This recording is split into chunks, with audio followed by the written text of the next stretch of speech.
100 मुस्लिम परिवारों के बीच में 50 हिंदू सुरक्षित रह सकता है क्या? नहीं रह सकता। अब बांग्लादेश आपके सामने उदाहरण है, इससे पहले पाकिस्तान उदाहरण था। अफगानिस्तान में क्या हुआ था? कहीं धुआं उड़ रहा हो या किसी को ठोकर लग रही हो तो हमें ठोकर लगे इससे पहले हम संभल जाएं। उत्तर प्रदेश में मुसलमान सबसे ज्यादा सुरक्षित है, सबसे ज्यादा सुरक्षित है। अगर हिंदू सुरक्षित है तो वह भी सुरक्षित है। 100 हिंदू परिवारों के बीच में 100 हिंदू परिवारों के बीच में एक मुस्लिम परिवार सबसे सुरक्षित रहता है। उसको इसके पर्व और त्योहारों को, उसको अपने सभी मजहबी कर्मों को करने के लिए, या जिस मत और मजहब या संप्रदाय या सेक्ट का अनुयायी होगा उसको उस परंपरा के अनुसार अपने सारे धार्मिक मान्यताओं या उपासना विधि को पूरी स्वतंत्रता होती है। लेकिन मैं कहता हूं 100 परिवारों के बीच में, एक हिंदू की बात तो दूर करिए, 100 मुस्लिम परिवारों के बीच में 50 हिंदू सुरक्षित रह सकता है क्या? नहीं रह सकता। अब बांग्लादेश आपके सामने उदाहरण है, इससे पहले पाकिस्तान उदाहरण था। अफगानिस्तान में क्या हुआ था? ये चीजें दिखाती हैं और होशियारी यही है कि कहीं धुआं उड़ रहा हो या किसी को ठोकर लग रही हो तो हमें ठोकर लगे इससे पहले हम संभल जाएं। तो वही संभलने के लिए बोला जाता है। हम तो सबके बीच सबको समान भाव से देख रहे हैं।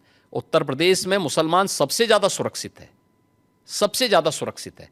अगर हिंदू सुरक्षित है तो वह भी सुरक्षित है। अगर दंगे यहां यूपी में होते थे जो 2017 के पहले, अगर हिंदू की दुकान जलती थी तो मुसलमान की भी जलती थी, हिंदू का घर जलता था तो मुसलमान की भी जलती थी। और 17 के बाद से दंगे बंद हुए। अगर हिंदू सुरक्षित है तो मुसलमान भी सुरक्षित है।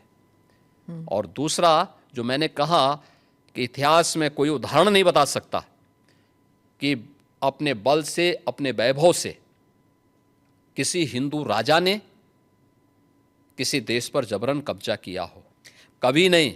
इतिहास इसका उदाहरण है, आप उठा के देख सकते हैं। भगवान राम लंका में गए और लंका में रावण पर विजय प्राप्त करके लक्ष्मण को वहां के वैभव को देख के थोड़ा मोहित हुए।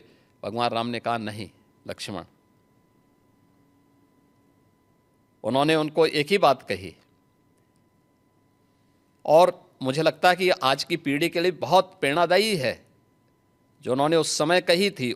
लक्ष्मण जी को जो प्रेरणा, जो निर्देश भगवान राम दे रहे हैं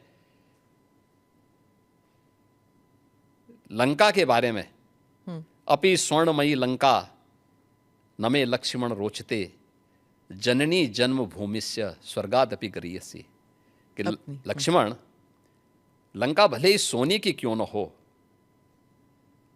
लेकिन याद रखना ये मुझे रुचिकर नहीं लगती, मेरी रुचि का नहीं है। मेरा काम था माता सीता को दुरात्मा रावण से मुक्त करना, वो मैंने कर लिया है।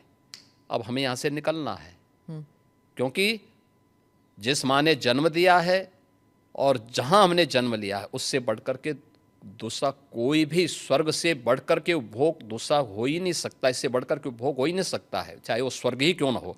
और इसलिए हम यहाँ नहीं करेंगे।